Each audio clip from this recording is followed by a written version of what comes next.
So this is our macrame plant hanger design number 2. So very elegant and ang gandang pang-decorate ng ating mga homes. Lalo kapag ang ating halaman ay napakaganda.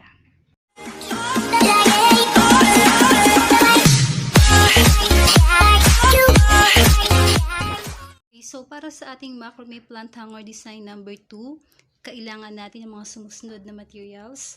So 1 piece of 45-inch cord. So ito yung para sa head natin. And then 6 pieces tayo ng 35 inches. So depende sa inyo kung gaano kahaba ang gusto ninyo. Pwedeng ito ang gagamitin natin ngayon is only 35, pero pwedeng mas mahaba dito.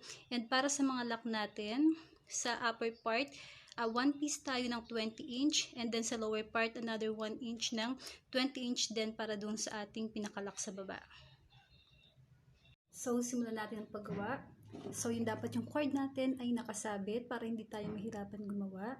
And then yung mga dulo ng cords natin ay ibubuhol lang natin ng isa.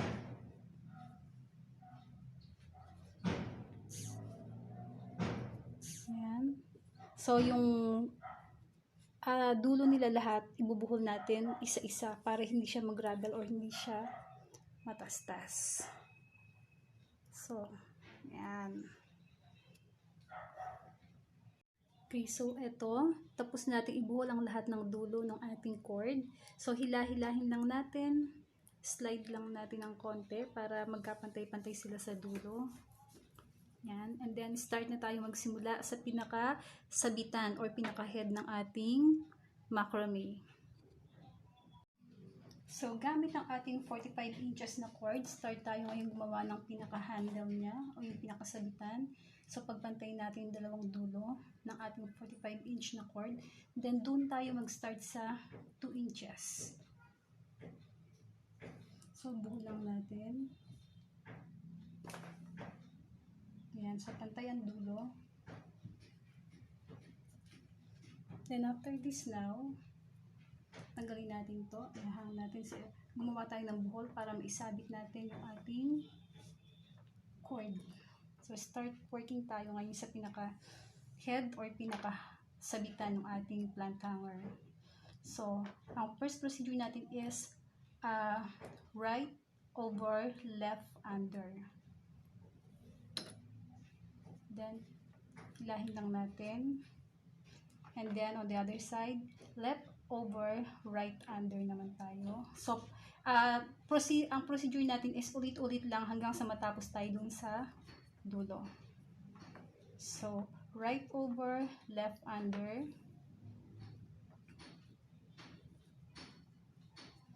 Yan. Then left over, right under.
Tapos na tayo. Ngayon naman ilalak na natin yung ating handle. So that's it. Pwede natin tong tanggalin. And then pagsamahin natin yung dalawang sides like this. Yan. So ito na ngayon yung magiging sabitan ng ating macrame plant hanger.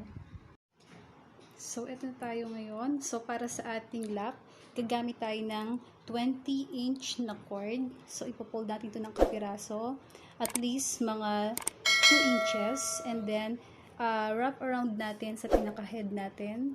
1, 2, 3, 4, 5, 6, 7. Okay, so okay na yung 7 na ikot natin. And then, papaloob natin ito doon sa butas. Yan. So, yung kapirasong iniwanan natin dito kanina, doon natin ngayon siya hihilahin para mag-lock na tayo. Yan. So, both sides, hilahin natin sabay. Make sure na mahigpit. Kasi kapag hindi mahigpit yung pagkakalak natin dito, there's a tendency na matastas or mas matanggal yung pagkakalak natin. And then, since medyo malambot pa to, pwede nating hilahin isa-isa yung mga cords natin.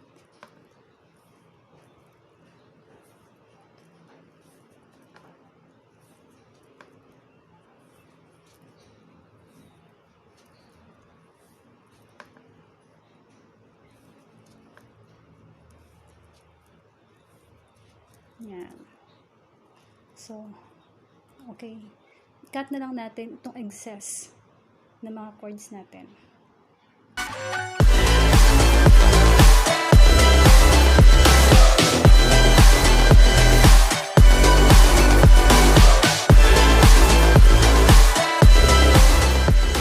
So, ingatan natin na yung 8 cords na mahaba ay hindi natin makat para hindi masayang.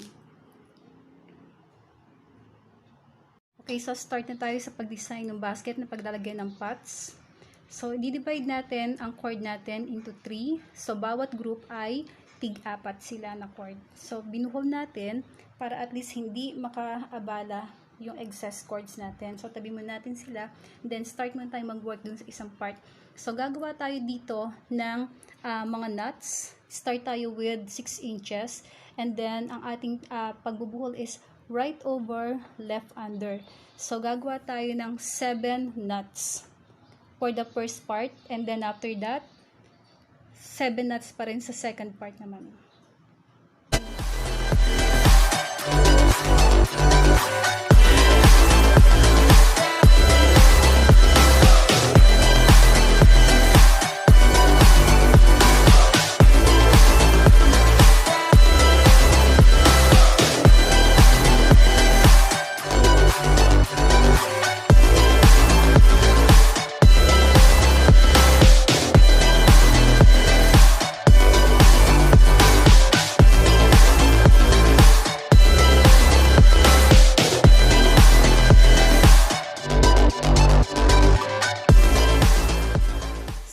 Para sa second part natin, yung kainang ginamit natin na sa pagbubuhol, paggawa ng nuts, siya naman ang sa loob ngayon, and then yung nasa loob, ito naman ang ilalabas natin.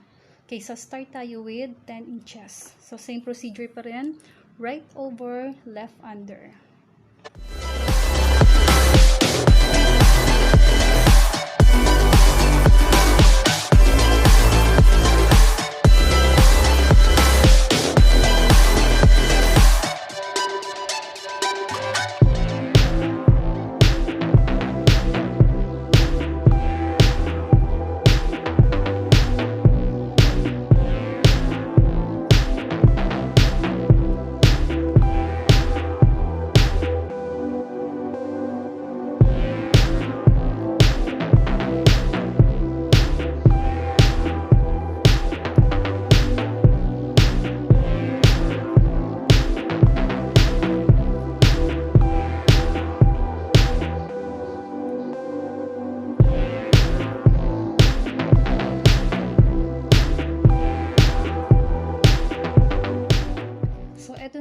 design natin for the first group of cord. Then, gagawin din natin siya sa second group and then sa third group.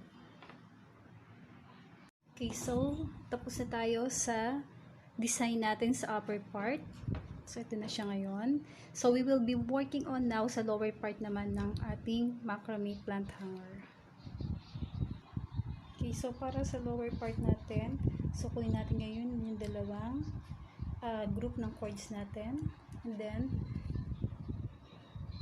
yung dalawang side niya, kuha tayong dalawa sa kabila, and then sa kabilang group is dalawa rin. So, doon tayo tatapat sa 17 inches.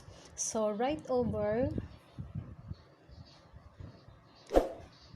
then left over, right under. So, dalawang knot lang ang gagawin natin dito.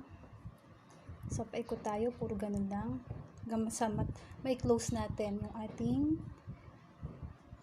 lower part.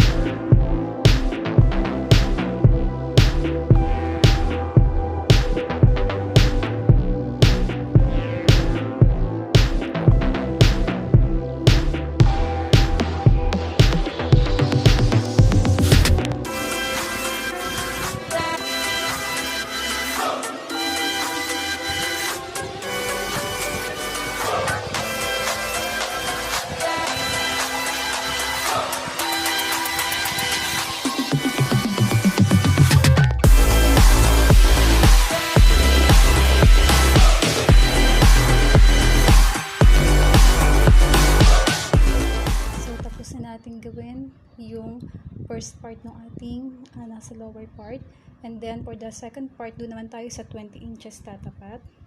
So ganun pa rin mula sa dalawang group na to, tig-dalawa lang kukuhanin natin sa kanila. Then, same procedure pa rin tayo sa 20 inches tayo ngayon, right over, left under, then left over, right under. So, 2 knots pa rin ang ating gagawin.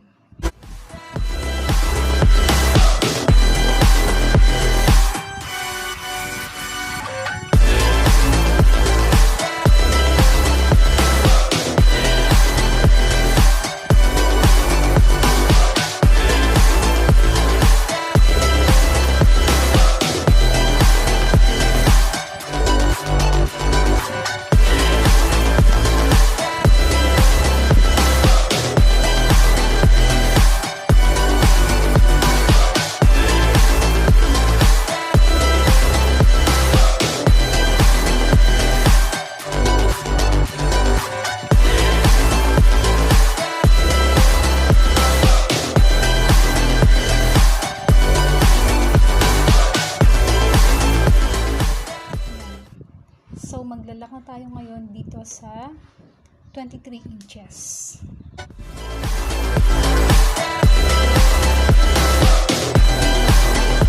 Dapat tayong gumamit muna ng kapirasong cord para maglagay tayo ng mark dun sa ating 23 inches.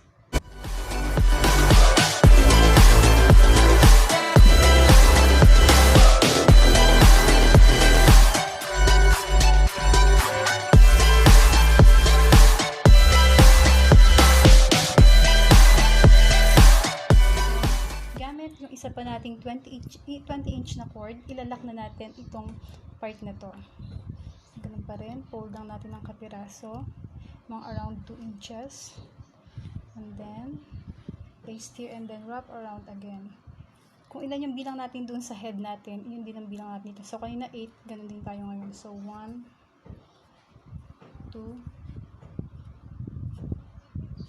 3,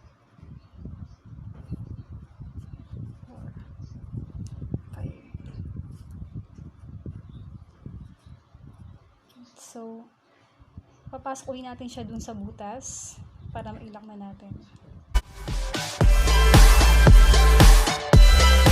Then, yung excess natin iniwanan kanina, dun din ulit natin ihilahin para mag-lock na tayo. So, tandaan, kailangan mahigpit yung pagkakalak natin kasi kapag hindi, there's a tendency na sumabog yung ating gawa. Pag binigyan ng halaman, posibleng bumagsak siya.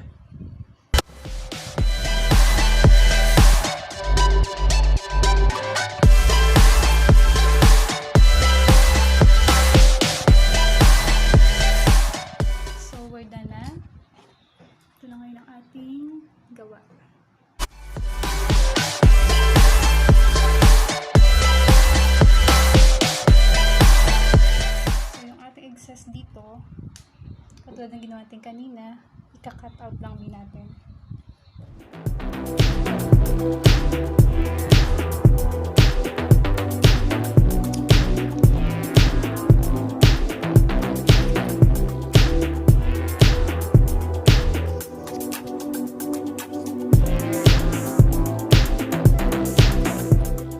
Ayan. So, pwede natin siyang bigyan ng halaman.